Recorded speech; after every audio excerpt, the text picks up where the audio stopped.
बिस्मिल्लाहिर्रहमानिर्रहीम। This is your biology tutor doctor साद।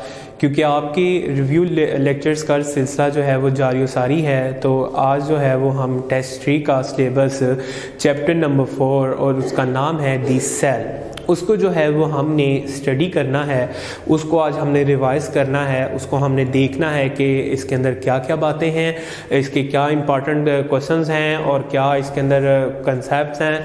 हम कोशिश करेंगे कि आज उनको अंडरस्टैंड करें। तो आइए अब हम अपने बोर्ड की तरफ चलते हैं। दैट इज़ दी सेल, इसका टाइटल है। तो a branch of biology which deals with study of cell, उसका नाम है साइटोलॉजी। सो दी सेल को हमने डिस्कस करना है, तो हमारा फर्स्ट जो टॉपिक है वो है structure of a generalised cell.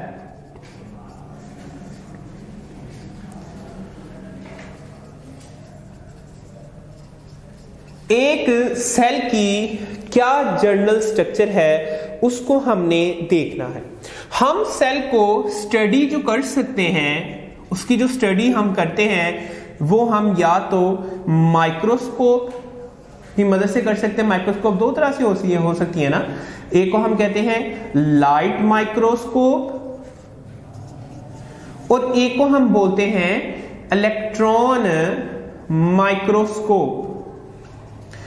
इनकी मदद से, इन दो माइक्रोस्कोप्स की मदद से हम सेल को स्टडी कर सकते हैं, उसको हम देख सकते हैं।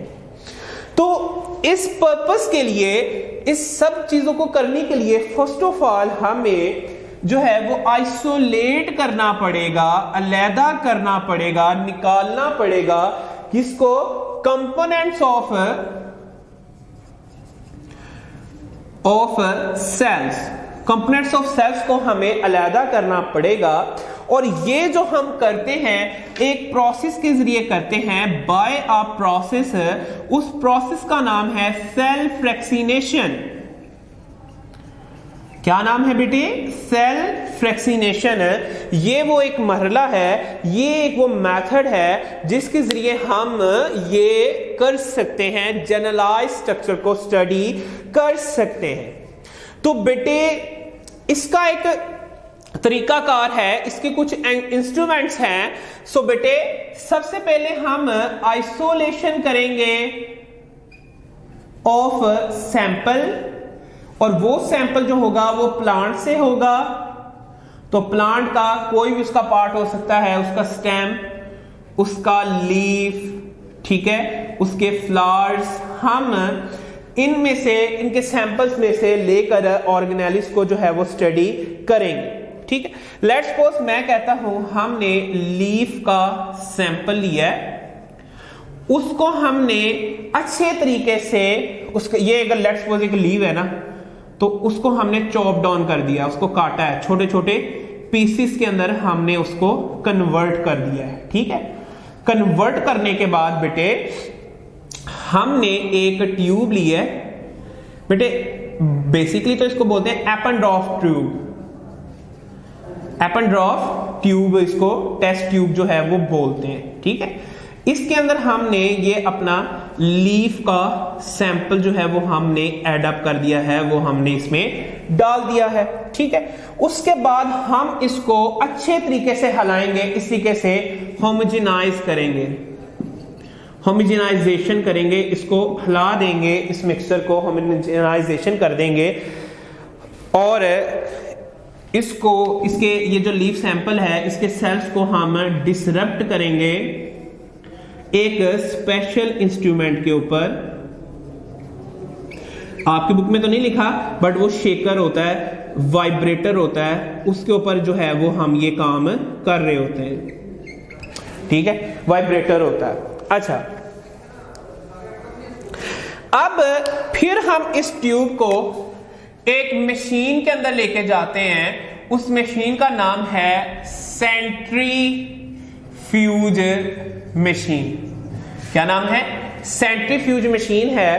हम इस लेट्स सपोज ये अगर एक मशीन है इस तरह, ये ऐसे बनी होती है ना,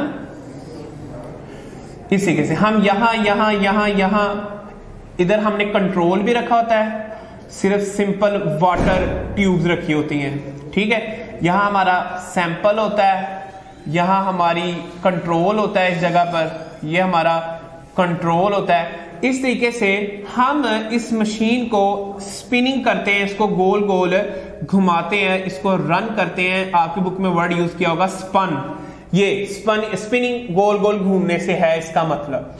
जब हम इसको गोल गोल घुमाते हैं तो डेंसिटी की बेसिस के ऊपर, डेंसिटी ग्रेडियंट की बेसिस पर सेपरेशन हो जाती है मटेरियल्स की। कुछ इस तरीके से हल्का, उससे भारी और सबसे भारी जो है वो नीचे, इस तरीके से डेंसिटी की बेसिस के ऊपर जो है इस तरीके से सेपरेशन हो जाती है और लेयर फॉर्मेशन जो है वो हो जाती है, ठीक है। इसको हम नाम देते हैं अल्ट्रा सेंट्रीफ्यूगेशन। अब याद रखना, अगर डिफरेंट ऑर्गेनेलिज जो है ना, डिफरेंट जो ये ऑर्गेनेलिज हैं आपके सेल्स के अंदर, इनके स्पिनिंग टाइम भी डिफरेंट होंगे, इनके जो स्पिनिंग टाइम होंगे वो वेरी करेंगे, ठीक है। तो बेटे हमें सबसे पहले जो मिला सेल मेम्ब्रेन और सेल वॉल, ठीक हो गया। सेकेंडली हमें मिला साइटोप्लाज्म मिला, जिसके अंदर क्या मौजूद थी, ऑर्गेनेलिज है। और लास्ट पे हमें जो मिला है वो मिला न्यूक्लियस और उसका मटेरियल, ठीक हो गया। इस तरीके से जो हमें ये लेयर की सेपरेशन हुई, इस सारे प्रोसेस को हम नाम क्या देते हैं, सेल फ्रैक्सीनेशन। और ये हमने किसकी मदद से किया, सेंट्रीफ्यूगेशन और अल्ट्रा सेंट्रीफ्यूगेशन मोस्ट प्रॉपरली जो हम इसके लिए वर्ड यूज करेंगे। अब आपके सामने ओल्ड सिस्टम ऑफ क्लासिफिकेशन के अकॉर्डिंगली दो तरह की सेल हैं, एक को हम प्लांट सेल कहते हैं और एक को हम कहते हैं animal cell. According to old system हमारे पास दो तरह के सेल हैं, एक को हम कहते हैं प्लांट सेल और एक को हम बोलते हैं एनिमल सेल। यही दो ही तरह की सेल जो है वो प्रेजेंट होंगे, ठीक है। तो हमने डिफरेंस देखना है, जो एनिमल सेल है उसके पास फ्लैजेला होता है, सेंट्रियोल होता है, लाइसोसोम होता है, which are absent in plant cell, जो कि प्लांट सेल के अंदर मौजूद नहीं होंगे। जबकि अगर हम प्लांट सेल की बात करें तो प्लांट सेल के अंदर क्या मौजूद होता है, सेल वॉल होती है और लार्ज वैक्यूल होता है। जबकि अगर हम प्लांट्स की एनिमल्स की साइड की बात करें तो उनके अंदर ये दोनों चीजें मौजूद नहीं होती। फिर आगे जो हमने इसमें देखनी है बात, वो हमने देखनी है प्रोकैरियोटिक सेल और यूकैरियोटिक सेल, उसको हमने देखना है, ठीक है। तो बेटे प्रोकैरियोटिक सेल्स जो हैं ये प्रिमिटिव टाइप, कदीम तरीन मोस्ट प्रिमिटिव टाइप सेल हैं, जैसे कि बैक्टीरिया, जिनके अंदर स्पेशल डेफिनेट न्यूक्लियस मौजूद नहीं होता। तो इसका मतलब यह है कि इनके अंदर क्रोमेटन लाइक, यानी कि न्यूक्लियस हूबहू न्यूक्लियस जैसी नहीं, न्यूक्लियस लाइक इसको ऐसी स्ट्रक्चर जो है वो अंदर मौजूद होती है, जो कि डायरेक्टली कहां सबमर्ज है, साइटोप्लाज्म के अंदर। अगर हम दूसरी तरफ देखें प्रोकैरियोट्स में, यूकैरियोट्स में, यू का मतलब ही ट्रू होता है, कैरियन का मतलब होता है न्यूक्लियस। ट्रू न्यूक्लियस जिन सेल्स के अंदर मौजूद होता है उनको हम बोलते हैं यूकैरियोटिक सेल्स। अब अगर हम इन दोनों सेल्स के अंदर, अब हम इनकी देख ली, इनके अंदर मेन डिफरेंस क्या है न्यूक्लियस का। अब अगर हम इनका साइज एंड शेप इसकी बात करें, अगला जो इनका डिफरेंशिएटिंग पॉइंट है जिसकी वजह से डिफरेंशिएशन हो सकती है, जो यूकैरियोटिक सेल है उसका साइज जो है वो ज्यादा होता है, ठीक है। ये बिग होता है जैसे कि एक ऑस्ट्रिच का एग है, ठीक है। और हम इसको जो है अगर वैसे बात करें, ठीक है, तो हम इंसानी आंख से तो नहीं देख सकते सेल्स को, तो बेटे ये 1 माइक्रोमीटर जो है वो इज इक्वल टू होता है 10⁻⁻⁶। तो इस तरीके से हम कहते हैं कि जो ये यूकैरियोटिक सेल्स हैं ये साइज में बड़े होते हैं as compare to prokaryotic cell. तो बेटे इसी के साथ हमारा फर्स्ट टॉपिक कंप्लीट होता है। तो अब हम अपने नेक्स्ट टॉपिक की तरफ मूव करते हैं, that is cell membrane.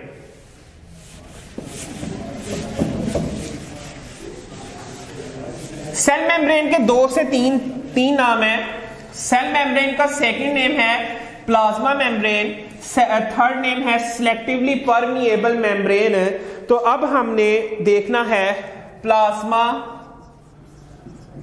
Membrane को, और क्या नाम है इसका, सेल मेम्ब्रेन भी इसी का नाम है, और क्या कहते हैं सिलेक्टिवली परमिएबल मेम्ब्रेन भी इसी का नाम है। तो ये 3 तरीके से सवाल जो है वो सेल मेम्ब्रेन का पूछा जा सकता। तो cell membrane, plasma membrane, selectively permeable membrane, ये तमाम की तमाम जो हैं ये आउटर बाउंड्री है ऑफ अ सेल। एक सेल की आउटर बाउंड्री का नाम होता है, सेल मेम्ब्रेन का ये नाम होता है। और ये प्लांट सेल्स के अंदर, अगर मैं बात करूं प्लांट सेल की, तो प्लांट सेल के नीचे जो है वो सेल मेम्ब्रेन होती है। तो इसका मतलब मैं कह सकता हूं कि सेल वॉल ने सेल मेम्ब्रेन को प्लांट्स के अंदर कवर किया हुआ है। अगर मैं केमिकल कंपोजिशन की बात करूं तो ये प्रोटीन्स, ये लिपिड्स, ये कार्बोहाइड्रेट्स, इनसे मिलकर जो है वो बनी हुई है हमारी plasma membrane, selectively permeable membrane. इसमें प्रोटीन्स की जो कंसंट्रेशन है वो 60 to 80% है। उसके बाद लिपिड्स जो हैं ये गालबन जो है वो मौजूद हैं 20 to 40% की रेशो में। उसके बाद कार्बोहाइड्रेट्स हैं, ये स्मॉल क्वांटिटी के अंदर प्रेजेंट होते हैं। तो ये तो हमने बात कर ली इसकी केमिकल कंपोजिशन की। अब आगे हम बात करते हैं सेल मेम्ब्रेन की स्ट्रक्चर के हवाले से। 2 मॉडल हैं। एक मॉडल है उसका नाम है unit membrane model, unit membrane model, और एक है दूसरा उसका नाम है फ्लूइड मोज़ेक मॉडल। ये 2 मॉडल जो हैं वो सेल मेम्ब्रेन की स्ट्रक्चर के बारे में प्रेजेंट किए गए। अगर मैं यूनिट मेम्ब्रेन मॉडल की बात करूं तो कहता है कि 2 लिपिड बाइलेयर सैंडविच हैं बिटवीन 2 प्रोटीन लेयर्स। यानी कि ये आपके सामने मैं एक डायग्राम ड्रॉ करने की कोशिश कर रहा हूं, जरा देखिएगा आप लोग।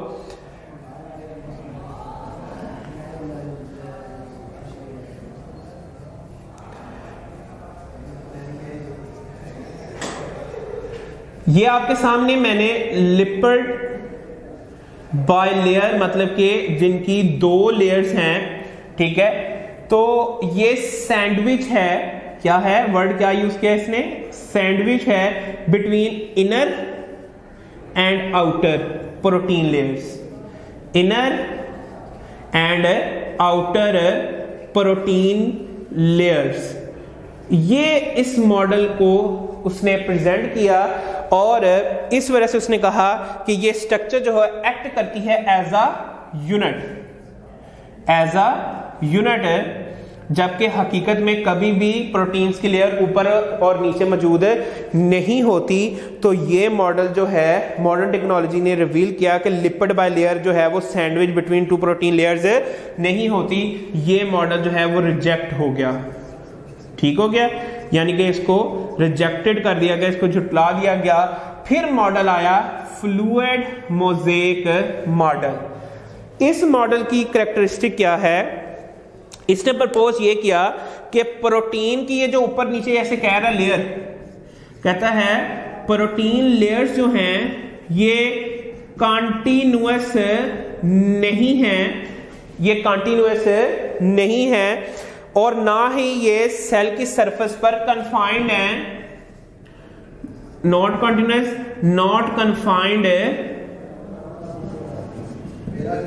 टू सेल सरफेस, ये सेल की सरफेस के ऊपर भी कन्फाइंड नहीं है, बल्कि ये जो प्रोटीन्स हैं वो एम्बेडेड हैं इन लिपिड की लेयर्स के अंदर, कहता है but are embedded in lipid layer in a mosaic manner, but embedded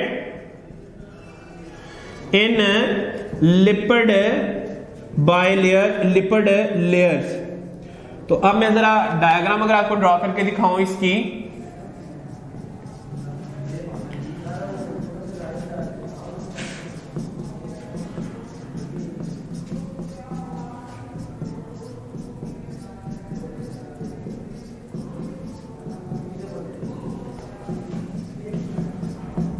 तो ये जो है ये मैंने आपके सामने लिपिड बाय लेयर ड्रॉ की है।